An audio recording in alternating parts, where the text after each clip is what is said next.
ನಮಸ್ಕಾರ. News at 7ಗೆ ಸ್ವಾಗತ. ನಾನು ವಾಣಿ ದೇಸಾಯಿ. ಕಳೆದ ಒಂದು ವರ್ಷದಲ್ಲಿ ಕೋಮುಗಲಭೆ ಇಲ್ಲದಂತೆ ಕಾನೂನು ಸುವ್ಯವಸ್ಥೆ ಕಾಪಾಡಿದ್ದಕ್ಕೆ ಗೃಹ ಸಚಿವರಿಗೆ ಕರ್ನಾಟಕ ಪೊಲೀಸ್ಗೆ ಮುಖ್ಯಮಂತ್ರಿ ಸಿದ್ದರಾಮಯ್ಯ ಅವರು ಅಭಿನಂದನೆ ಸಲ್ಲಿಸಿದರು. ರಾಜ್ಯ ಪೊಲೀಸ್ ಮಹಾನಿರ್ದೇಶಕರ ಕಚೇರಿಯಲ್ಲಿ 2024ರ ಹಿರಿಯ ಪೊಲೀಸ್ ಅಧಿಕಾರಿಗಳ ಸಮಾವೇಶವನ್ನು ಉದ್ಘಾಟಿಸಿ ನೂತನ ತಂತ್ರಾಂಶಗಳನ್ನು ಬಿಡುಗಡೆಗೊಳಿಸಿ ಮಾತನಾಡಿದ ಅವರು, ಗುಪ್ತಚರ ಇಲಾಖೆ ಮತ್ತು ಸ್ಥಳೀಯ ಪೊಲೀಸರ ಜೊತೆ ಸರಿಯಾದ ಸಂಬಂಧ ಇರಬೇಕು. ಗುಪ್ತಚರ ಇಲಾಖೆ ಮೊದಲೇ ಎಚ್ಚರಿಕೆ ಕೊಡಬೇಕು. ಹುಬ್ಬಳ್ಳಿಯಲ್ಲಿ 2 ಕೊಲೆ ಕುರಿತು ಮಾತನಾಡಿದರು.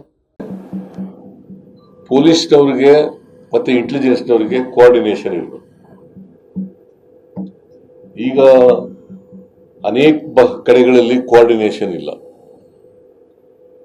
ಇಂಟೆಲಿಜೆನ್ಸ್ನವರು ಮುಂಚಿತವಾಗಿ ಇರಬೇಕು. ಮತ್ತು ಪೊಲೀಸ್ ಆಫೀಸರ್ಗೆ ಸ್ವಲ್ಪ ದೂರದೃಷ್ಟಿ ಇರಬೇಕು. ಈಗ ಫಾರ್ ಎಕ್ಸಾಂಪಲ್ ಒಂದು ಉದಾಹರಣೆ ಕೊಟ್ಟು ಹೇಳಿದೆ ನಾನು. ಹುಬ್ಬಳ್ಳಿನಲ್ಲಿ ನೇಹ ಮರ್ಡರ್ ಆಯ್ತು, ಇನ್ನೂ ಒಂದು ಮರ್ಡರ್ ಆಯ್ತು. 2ನೇ ಮರ್ಡರ್ನಲ್ಲಿ ಅವನು ಆರೋಪಿ ಬೆದರಿಕೆ ಹಾಕಿದ್ದಾರೆ ಅಂತೇಳಿ ಪೊಲೀಸ್ ಸ್ಟೇಷನ್ಗೆ ಕಂಪ್ಲೇಂಟ್ ಕೊಟ್ಟಿದ್ದಾರೆ. ಆಗಲೇ ಕ್ರಮ ತಗೊಂಡಿದ್ದಾರೆ. ಆ ಮರ್ಡರ್ನ ನಡೆಸಲಿಕ್ಕೆ ಸಾಧ್ಯ ಆಯ್ತಿತ್ತು. ನಮ್ಮ ಮೆಟ್ರೋ ನೇರಳೆ ಮಾರ್ಗದಲ್ಲಿ ಮೆಜೆಸ್ಟಿಕ್ನ ನಾಡಪ್ರಭು ಕೆಂಪೇಗೌಡ ನಿಲ್ದಾಣದಿಂದ ಹೊರಡುವ ರೈಲುಗಳ ಸಂಖ್ಯೆಯನ್ನು 9ರಿಂದ 15ಕ್ಕೆ ಹೆಚ್ಚಳ ಮಾಡಲಾಗಿದೆ. ಪ್ರಯಾಣಿಕರ ಬೇಡಿಕೆಯ ಮೇರೆಗೆ ಈ ಕ್ರಮ ಕೈಗೊಳ್ಳಲಾಗಿದೆ ಎಂದು BMRCL ತಿಳಿಸಿದೆ. ಇಂದಿನಿಂದ ಹೊಸ ವೇಳಾಪಟ್ಟಿ ಜಾರಿಗೆ ಬರಲಿದೆ. 10 ರೈಲುಗಳು ಪಟ್ಟಂದೂರು ಅಗ್ರಹಾರದವರೆಗೆ, 4 ರೈಲು ವೈಟ್ಫೀಲ್ಡ್ ಮತ್ತು 1 ರೈಲು ಬೈಯಪ್ಪನಹಳ್ಳಿ ನಿಲ್ದಾಣವರೆಗೆ ಚಲಿಸಲಿದೆ. ಕೇಂದ್ರದಲ್ಲಿ ಹೊಸದಾಗಿ ಅಧಿಕಾರಕ್ಕೆ ಬಂದಿರುವ ಪ್ರಧಾನಿ ನರೇಂದ್ರ ಮೋದಿ ನೇತೃತ್ವದ ಜುಲೈ 22ರಿಂದ ಸಂಸತ್ ಬಜೆಟ್ ಅಧಿವೇಶನ ಆರಂಭವಾಗಲಿದೆ. ಜುಲೈ 23ರಂದು ಹಣಕಾಸು ಸಚಿವೆ ನಿರ್ಮಲಾ ಸೀತಾರಾಮನ್ ಪೂರ್ಣ ಪ್ರಮಾಣದ ಬಜೆಟ್ ಮಂಡಿಸಲಿದ್ದಾರೆ ಎಂದು ಸಂಸದೀಯ ವ್ಯವಹಾರಗಳ ಖಾತೆ ಸಚಿವ ಕಿರಣ್ ರಿಜಿಜು ಸಾಮಾಜಿಕ ಜಾಲತಾಣದ ಮೂಲಕ ಮಾಹಿತಿ ನೀಡಿದ್ದಾರೆ. ಜುಲೈ 22ರಿಂದ ಆಗಸ್ಟ್ 12ರ ತನಕ ಸಂಸತ್ನ ಬಜೆಟ್ ಅಧಿವೇಶನ ನಡೆಯಲಿದೆ ಎಂದಿದ್ದಾರೆ. ಮುಂಬರುವ ಉಪಚುನಾವಣೆಗಳಿಗೆ ಬಿಜೆಪಿ ಉಸ್ತುವಾರಿಗಳನ್ನಾಗಿ ನೇಮಿಸಿ ಆದೇಶ ಹೊರಡಿಸಿದ್ದಾರೆ.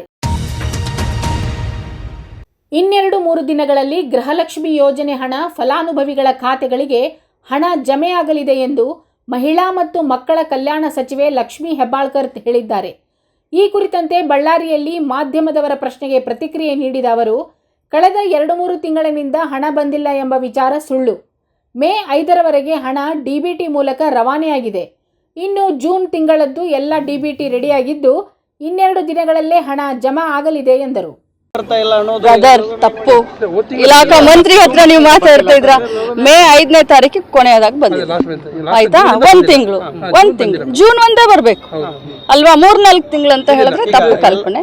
ಜೂನ್ಗೂ ಕೂಡ ಈಗಾಗಲೇ DBTಯನ್ನು ಪುಷ್ ಮಾಡಾಗಿದೆ.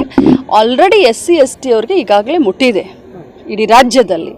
ಇದು ಕೂಡ ಜೂನು ಮತ್ತು ಜುಲೈ ಏನಿದೆ, ಜೂನದ ಮೊದಲು ಹಾಕ್ತೀವಿ, ಜುಲೈದು 15th ನಂತರ ಹಾಕ್ತೀವಿ. ಈಗಾಗಲೇ DBT ಪುಷ್ ಮಾಡಾಗಿದೆ. ಟ್ರೆಜರಿಯಿಂದ ಕ್ಲಿಯರ್ ಆಗಿ DBT ಪುಷ್ ಆಗಿದೆ. ಇನ್ನೇನು 2-3 ದಿನದಲ್ಲಿ ಎಲ್ಲರಿಗೂ ಹಣ ಸಿಗುತ್ತೆ. ಇಂದು ನಡೆಯಬೇಕಿದ್ದ ನೀಟ್ UG ಅಖಿಲ ಭಾರತ ಕೋಟಾ ಸೀಟು ಕೌನ್ಸಿಲಿಂಗ್ ವಿಳಂಬವಾಗಿದೆ.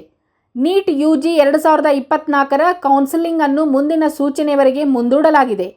ನೀಟ್ UG ಕೌನ್ಸಿಲಿಂಗ್ ಅನ್ನು ಮುಂದೂಡಲು ಸುಪ್ರೀಂ ಕೋರ್ಟ್ ನಿರಾಕರಿಸಿದ ನಂತರ ಈ ನಿರ್ಧಾರವನ್ನು ತೆಗೆದುಕೊಳ್ಳಲಾಗಿದೆ. ಕೌನ್ಸಿಲಿಂಗ್ನ ಹೊಸ ದಿನಾಂಕವನ್ನು ಇನ್ನೂ ಪ್ರಕಟಿಸಲಾಗಿಲ್ಲ.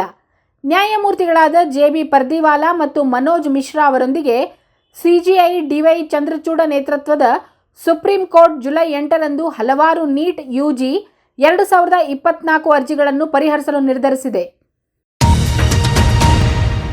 ಜುಲೈ 2ರಂದು ನಡೆದ ಸುಮಾರು 121 ಜನರನ್ನು ಬಲಿ ಪಡೆದ ಉತ್ತರ ಪ್ರದೇಶದ ಹತ್ರಾಸ್ ಕಾಲ್ತುಳಿತ ಪ್ರಕರಣಕ್ಕೆ ಸಂಬಂಧಿಸಿ ತಲೆಮರೆಸಿಕೊಂಡಿದ್ದ ಮುಖ್ಯ ಆರೋಪಿ ದೇವಪ್ರಕಾಶ್ ಮಧುಕರ್ನನ್ನು ಪೊಲೀಸರು ವಶಕ್ಕೆ ಪಡೆದಿದ್ದಾರೆ. ದೆಹಲಿಯಲ್ಲಿದ್ದ ದೇವಪ್ರಕಾಶ್ ಮಧುಕರ್ ಶರಣಾಗಿದ್ದು ಉತ್ತರ ಪ್ರದೇಶ ಪೊಲೀಸರು ತಮ್ಮ ವಶಕ್ಕೆ ಪಡೆದುಕೊಂಡಿದ್ದಾರೆ. ಕಾಲ್ತುಳಿತ ಪ್ರಕರಣದ ಪ್ರಮುಖ ಆರೋಪಿ ದೇವಪ್ರಕಾಶ್ ಮಧುಕರ್ಗೆ 14 ದಿನ ನ್ಯಾಯಾಂಗ ಬಂಧನ ವಿಧಿಸಲಾಗಿದೆ. ಇನ್ನಷ್ಟು ಬರವಣಿಗೆಗಳು, ವಿಶೇಷ ಲೇಖನಗಳು ನಿಮಗಾಗಿ ಕಾಯ್ತಾ ಇರ್ತವೆ. ಓದ್ತಿರಲ್ವಾ?